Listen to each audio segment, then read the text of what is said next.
1994 उत्तराखंड की नारी फूल नहीं चिंगारी, उत्तराखंड की नारी सब पर भारी।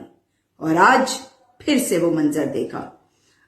उस समय उत्तराखंड आंदोलन चल रहा था, सड़कों पे बहनें थी और आज भी सड़कों पर बहनें हैं। क्यों? क्योंकि भाजपा की सरकार है। छल छद्म के चाल चरित्र और छलिए के चेहरे वाली थामी सरकार। इनके पास जवाब नहीं है, मगर आज मिल के आई हूं मैं LUCC के कारण त्रस्त मेरी बहनें, माताएं, बेटियां। और वो एकता विहार धरना स्थल पर बैठी हैं। क्यों बैठी हैं? और दीनदयाल उपाध्याय पार्क में भी। क्यों?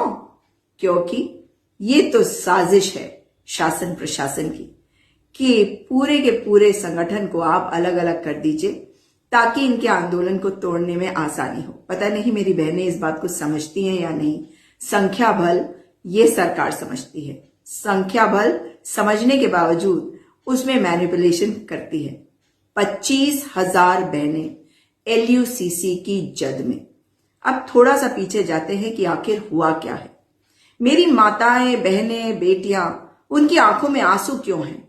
आंखों में आंसू है मगर दिल में एक चिंगारी है, एक मशाल है जो जल रही है और वो उम्मीद कर रही है कि न्याय उनको मिलेगा। आज अगर LUCC की बात करते हैं तो ये बहनें जो बताएंगी आपको, उससे आप दंग रह जाएंगे अगर आप उनके पास जाएंगे। जाना चाहिए आपको। कहा जा रहा है कि सहकारी और सहकारिता आप जानते हैं, लेकिन सहकारिता मंत्रालय की बात करते हैं। सहकारिता मंत्रालय के मंत्री हैं धन सिंह रावत। उन्होंने एक बयान दिया और कहा इसका सहकारिता से कोई मतलब नहीं है। लेकिन क्या आप जानते हैं कि LUCC का रजिस्ट्रेशन तो कहा जा रहा है बहनों के द्वारा कि सहकारिता के तहत ही किया गया है। हाँ, ये स्कीम 2012-13 की बताई जा रही है। अगर 2012 को ही मान ले तो 2012 से 2024 के बीच में आखिर क्या हुआ? 2012 से 2022 10 साल और 2 साल और 2024 के 12 साल। इस बीच में 25,000 एजेंट बने और ये स्कीम भारत सरकार की है। अगर पैसे का ट्रांजैक्शन होता है तो क्या LIU को खबर नहीं होती? और अगर डिजिटल के जमाने में पैसा इधर से उधर जा रहा है तो महिलाओं को आप दोषी ठहराएंगे या महिलाओं को न्याय नहीं देंगे? ये कहा जा रहा है कि कोई बिष्ट महिला है जो इस वक्त जेल में है, जो डायरेक्टर है LUCC की। लेकिन आपको बता दूं कि जब ये स्कीम शुरू हुई, धन सिंह रावत का कहना है उस समय कांग्रेस की सरकार थी। और कुछ बहनें बताती हैं कि वो यूपी से बनी हुई हैं LUCC की एजेंट, यूपी से। यानी कि वो यूपी में एजेंट बनी और उत्तराखंड की बेटी होने के नाते उत्तराखंड में भी इसी काम को उन्होंने आगे बढ़ाया। फिर आ जाते हैं उनकी दूसरी बात पे। वो कहते हैं 2017 में इसका रजिस्ट्रेशन उत्तराखंड में हुआ। तब किसकी सरकार थी? कांग्रेस की सरकार। तो धन सिंह रावत जी को बताना चाहिए कि 2014 में केंद्र में भाजपा की सरकार आई थी, मोदी जी की सरकार। और मोदी जी की सरकार ने 2017 में LUCC को उत्तराखंड में लाने की अनुमति कैसे दे दी? फिर आ जाते हैं 2017 के बाद किसकी सरकार थी? त्रिवेंद्र सिंह रावत जी की सरकार। धन सिंह रावत जी क्या त्रिवेंद्र सिंह रावत जी पर उठा रहे हैं सवाल? अब ये तो त्रिवेंद्र सिंह रावत जी के ऊपर है कि वो इस बात को कैसे लेते हैं। अगर उस समय LUCC यहां था और बहनों को उनका पैसा मिल रहा था, और ये कहा जा रहा है बहनों के द्वारा कि जो पहला वाला लॉट था वो 3 साल और 5 साल और 7 साल की स्कीम में 2020 या उसके कुछ समय बाद तक पैसा मिला, मतलब जो मैच्योर हुई पॉलिसी। और ये एक कंपनी थी जो डिबेंचर्स को लेकर कार्य करती थी और ये दूसरी कंपनी मर्ज हो गई और तब बन गया LUCC। LUCC का जो एडवर्टाइजमेंट है उसमें तो बताया जा रहा है कि प्रधानमंत्री जी की भी तस्वीरें हैं। आप कह दीजिए कि झूठ है, लेकिन उसके बाद से अगर भाजपा की सरकार है 2017 से, तो धन सिंह रावत जी किसको बेवकूफ बना रहे हैं? बहनों को कुछ तो शर्म आनी चाहिए। कोरोना वॉरियर्स के साथ अत्याचार। हम देखते हैं सहकारिता में कितने सारी जो भ्रष्टाचार हुए उसमें मुंह बंद। आपदा में ऐप ले आते हैं, अब इतनी बारिश हो रही थी उसमें तो ऐप ये ला नहीं पाए, लेकिन बहनों के साथ इतना बड़ा अन्याय। कहते हैं जिसको हमने पकड़ना था पकड़ लिया। इन बहनों को क्या लेना देना कि भाजपा की सरकार है, कांग्रेस की सरकार है या किसकी सरकार है। उनको अगर किसी चीज से परेशानी हुई है तो क्या धामी जी को उनसे बात नहीं करनी चाहिए? नहीं करेंगे ना धामी जी आप बात। और यही चाल चरित्र चेहरा है भाजपा का। अब अगर बात करें इन बहनों ने जो बातें बताई उससे तो ये साफ है कि 2022 में धन सिंह रावत कहते हैं कि केस किया गया इनके ऊपर। तो 2022 में आपको पता चल गया, केस ना भी किया होगा, आपने इन्वेस्टिगेशन शुरू करी, तो बताइए 2022 से 2024 तक आपने बहनों को लुटने क्यों दिया?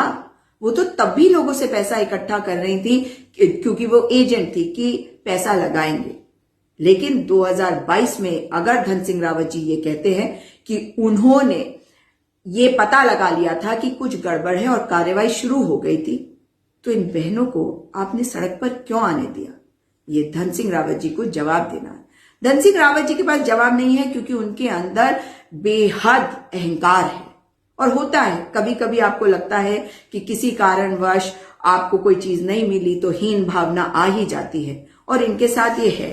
कोरोना वॉरियर्स हो या LUCC की बहनें हो या बेरोजगार हो या सहकारिता के लोग हो या किस आपदा प्रबंधन की बात हो, इनका ये कहना होता है पहले इनको हटाओ फिर मैं आऊंगा। और यही इन्होंने LUCC की बहनों के साथ भी किया, बातचीत नहीं करी। आज तक किसी बहन से, किसी एजेंट से बातचीत नहीं करी। हाँ, चुनाव का समय जब आएगा तो फिर इनको मैनिपुलेट करने का भी समय आ जाएगा और इन बहनों को मैनिपुलेट भी करने की कोशिश करी जाएगी। मगर धन सिंह रावत जी, ये उत्तराखंड की नारी है, फूल नहीं चिंगारी है, और आप पर तो भारी हैं। अब इन बहनों की बात से जाऊं और धन सिंह रावत जी की, तो 2017 से आपकी सरकार है, 2022 में आपको गड़बड़ पता चली और 2024 तक आपने बहनों को इस आग में झोंके रखा। लेकिन अब आपको बताना होगा 2017 से 2022 ही नहीं, 2022 जब आप कहते हैं आपको पता चल गया कि गड़बड़ हो रही है, उसके बाद से 2024 तक क्या आपको पता नहीं चल रहा था कि डिजिटल के जमाने में ट्रांजैक्शन कैसे हो रहे हैं? क्या आपको ये पता नहीं था कि 2016 में नोटबंदी हुई थी और डिजिटलाइजेशन का बिगुल बजाया था प्रधानमंत्री मोदी ने कि उन्होंने इतना बड़ा काम कर दिया?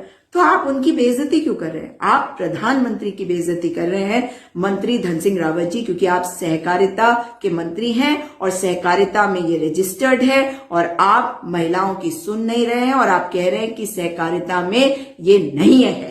तो आप झूठ क्यों बोल रहे हैं? इसका आप प्रूफ दीजिए ना कि सहकारिता में ये नहीं है। बिना किसी अप्रूवल के क्या इतनी बड़ी स्कीम यहां चल सकती है? केंद्र से यहां पे आई और ट्रांजैक्शन ऑनलाइन हो रहे हैं, आप लोगों को दिख नहीं रहा। आपकी LIU क्या मरी हुई है? मर चुकी क्या आपकी LIU? क्या आपको पता नहीं कि क्या हो रहा? और ये भी बता दूं कि जो एजेंट्स हैं उन्होंने ये भी बताया मुझे कि जब मतलब LIU को ये पता होता था कि कौन से पैसे, कितने पैसे किसको जा रहे हैं और कहां से आए हैं, किसने पैसे इन्वेस्ट करे हैं और वो ट्रांसफर किए जा रहे हैं और ऑनलाइन ट्रांसफर हुए। चलिए, कैश भी बहुत सारा हुआ और ऑनलाइन ट्रांसफर भी हुए। तो जो ऑनलाइन ट्रांसफर हुए, क्या ये आपको नहीं पता था? क्या ये LIU को नहीं पता था? तो इसका मतलब है कि आपको सरकार में बने रहने का कोई अधिकार नहीं है। अगर आपकी LIU बार बार जाके पूछताछ कर रही हैं इन बहनों से, इन एजेंट से, और आपको ये खबर नहीं कि भाई इनका नुकसान कितना बड़ा हो जाएगा, ये सड़कों पे आ जाएंगी, जबकि आप कह रहे हैं कि 2022 में ही आपको पता चल गया, कार्रवाई शुरू हो गई। अब बहनों ने क्या बताया? उन्होंने कहा कि हमारे पास प्लान है, हमारी सरकार अगर हमारी बात सुने तो हम उन्हें अपना प्लान बता सकते हैं कि ये जो 1600 करोड़ या जो भी अमाउंट है 1800 करोड़, इसको आप कैसे बहनों की मदद कर सकते हैं। क्योंकि एक एक बहन की जब बात करते हैं तो वो कहती हैं कि मैंने 1 करोड़, कोई कहता है 2 करोड़ ये इन्वेस्ट किया। तो आप सोचते हैं कि इन लोगों के पास पैसे कैसे आए? मैंने भी यही सोचा। तो इन्होंने बताया ये एजेंट्स है, तो इन्होंने आसपास से लोगों से इकट्ठा किया, किश्तें इकट्ठी करी गई। आज ये कटघरे में है क्योंकि लोग इन पर सवाल उठा रहे हैं। अगर यही स्कीम सक्सेसफुल हो जाती तो मोदी जी इनको बुलाते और अपने आसपास खड़ा करते और कहते मैंने दिया स्वरोजगार, मैंने इन महिलाओं को किया सशक्त। लेकिन रोजगार या स्वरोजगार कुछ भी कहते, कुछ भी सशक्तिकरण के बाद कहते, अब क्यों नहीं कह रहे कुछ? इसमें आपको बता दूं कि महिलाओं ने बताया कि जिन लोगों ने अपना पैसा इन्वेस्ट किया, बहुत से लोग रिटायर्ड, और जो लोग फौज से वापस घर आए, रिटायर हुए, उन्होंने बहुत सारा पैसा इस स्कीम में लगाया। इसका मतलब आपका सैनिक सम्मान झूठा है। आप सैनिक सम्मान यात्रा करने जा रहे हैं ना, और वो भी झूठ है, क्योंकि पहले भी किया था और अब भी आप सैनिकों का कर रहे हैं अपमान। उनके पैसे कैसे वापस आएंगे, ये सरकार को देखना चाहिए, क्योंकि 1600 करोड़ या 1800 करोड़ किसी सरकार के लिए बहुत बड़ी रकम नहीं है।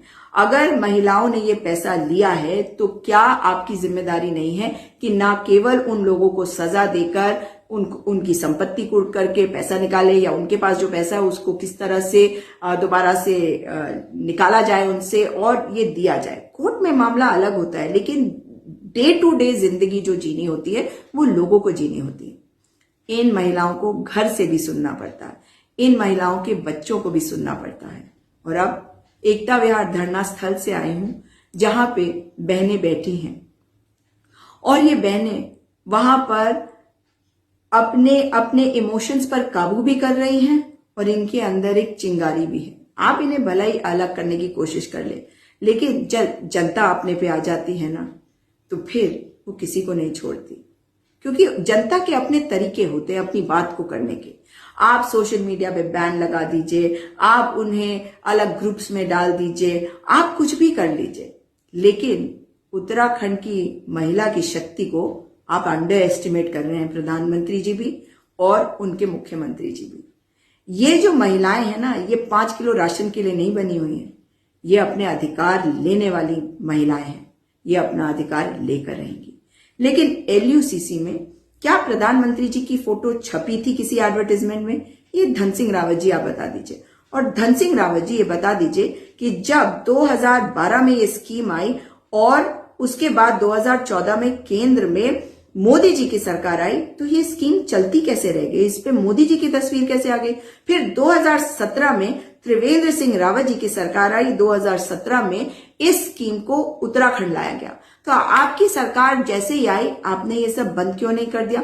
क्योंकि सरकार तो पहले, दूसरे, तीसरे महीने में कार्य करना शुरू कर देती है। तो 2017 में भी तो यही हुआ था। जनवरी फरवरी में आपकी सरकार आ ही गई थी, मार्च तक आ गई थी, है ना? यही कहेंगे। उसके बाद से आप सोते रहे। 2017 से फिर 2022 तक केंद्र में किसकी सरकार? भाजपा की। उत्तराखंड में किसकी सरकार? भाजपा की। और महिलाएं पैसे इकट्ठा करती नहीं, ट्रांसफर होता रहा। कुछ पैसों का जो पहला ट्रांजैक्शन शुरू में हुआ था, उसका मैच्योरिटी पे पैसा भी मिला लोगों को, पैसा इकट्ठा फिर भी होता रहा। 2022 तक आपकी सरकार थी ना, धामी जी की सरकार थी ना, आप मंत्री थे ना। और धामी जी की सरकार में अगर इस तरह से सब कुछ होता रहा, मतलब 24 तक आप मंत्री हैं ना, तो 2022 में अगर आपको पता चल गया कि गड़बड़ हो रही है और ट्रांजैक्शन डिजिटल होते जा रहे थे, लोग पैसे इकट्ठे करते जा रहे थे, तो आपकी एलआईयू ने क्या आपको इन्फॉर्म नहीं किया? क्या ये ट्रांजैक्शन ऑनलाइन कोई मॉनिटर नहीं कर रहा था? और अगर ये ट्रांजैक्शन हो रहे थे और आपने मॉनिटर नहीं किया, तो इस पाप का अपराधी कौन? वो पापी जिसने 2022 में जो कह रहा है कि हमें पता चल गया था कि इसमें धांधलेबाजी हो रही है, मगर 22 से 24 तक उन्होंने महिलाओं को पैसा इकट्ठा करने दिया, और आज वो महिलाएं, कोई गहना बेचने के ऊपर आ गया है, कोई घर से गाली खा रहा है, कोई बच्चों को प्रताड़ित और उत्पीड़ित होते हुए देख रहा है, ताने सुनते हुए देख रहा है, और 80% लोग जिन्होंने इसमें इन्वेस्टमेंट किया है वो फौजी है, वो देश का सैनिक है। क्या उसको अधिकार नहीं है कि अपने पैसों को इन्वेस्ट करे वहां जहां से उसे उम्मीद लगे कि पैसा मिलेगा? क्योंकि पहले ही किसी को पैसा मिल चुका था, मगर 2022 के बाद का अपराधी केवल एक है, वो है मंत्री जी, जो सहकारिता के इंचार्ज हैं, और ये स्कीम्स सहकारिता के तहत आती है। अब सवाल ये उठता है कि इसका समाधान क्या है? इसका समाधान या तो वो बहनें आपको बता सकती हैं, या आपको बैठकर कोई स्कीम निकालनी होगी ताकि बहनों के साथ इतना बड़ा अन्याय ना हो, वो घर जाने से डरें, वो घर में रहने से डरे।